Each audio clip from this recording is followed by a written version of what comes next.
So we're here at H&H Sugar Bush, where they take sap from maple trees and turn it into amazing maple syrup. It's a fascinating process, and we're here with Kirk Heading to see it firsthand. So Kirk, what kind of maple trees do you have here, and how do you tap for maple syrup? So we have sugar maples and black maples. We have reds and silvers. You can tap any type of maple tree and receive sap from that tree to be able to make maple syrup. Our primary source here is sugar maples. It gives you a little bit higher sugar content, so it's a little bit less work in the long run for making that maple syrup compared to red maples or silvers. We start the season off by drilling a hole, 5/16 hole into the tree, and that's where the sap will come out from. We use a spile or a tap to put into the tree that directs the sap into the container, or as you can see, the tubing system that we use for collection.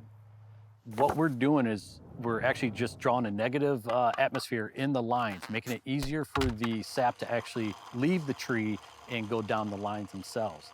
If you were using gravity system with buckets or bags or any other kind of containers to collect that sap, you usually average about 10 gallons of sap in a full season.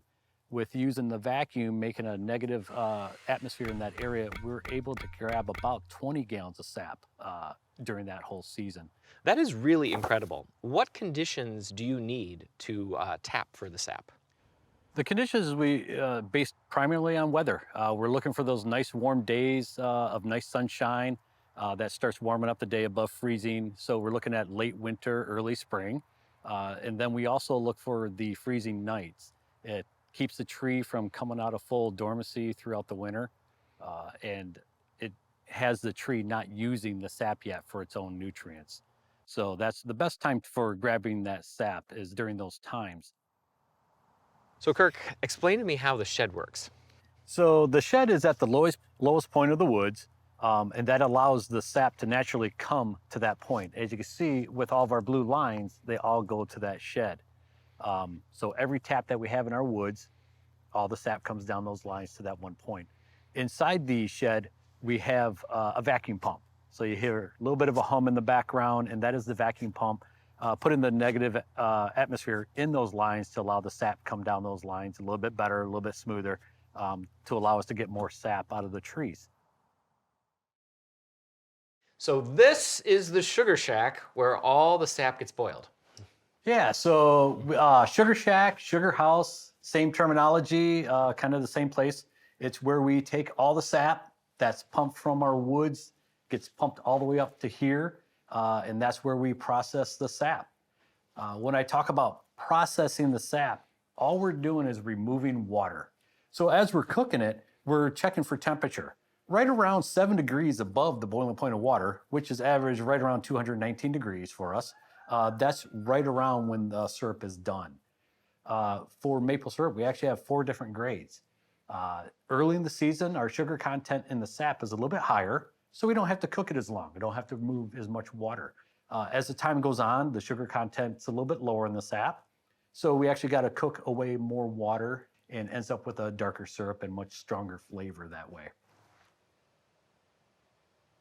Wow. No, I can definitely tell the difference between these two. Yeah. About 4.24 million gallons of maple syrup are produced in the United States every year, with most of that coming from the Northeast and Midwest.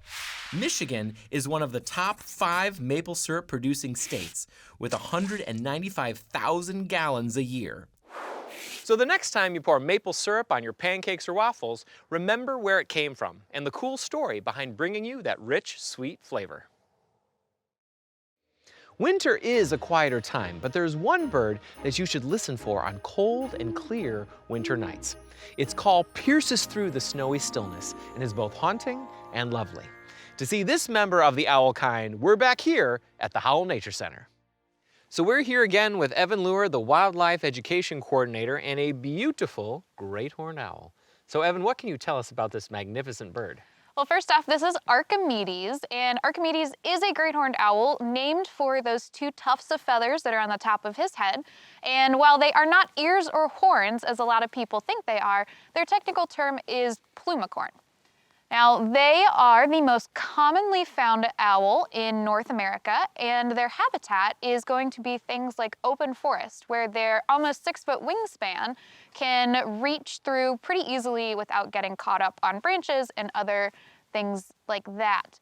Now, they are silent flyers, which is unique to most owl species because instead of their feathers having a nice sharp edge to them, kind of like this, they have a fringe on them that helps them to cup the air and make their flight a little bit more silent.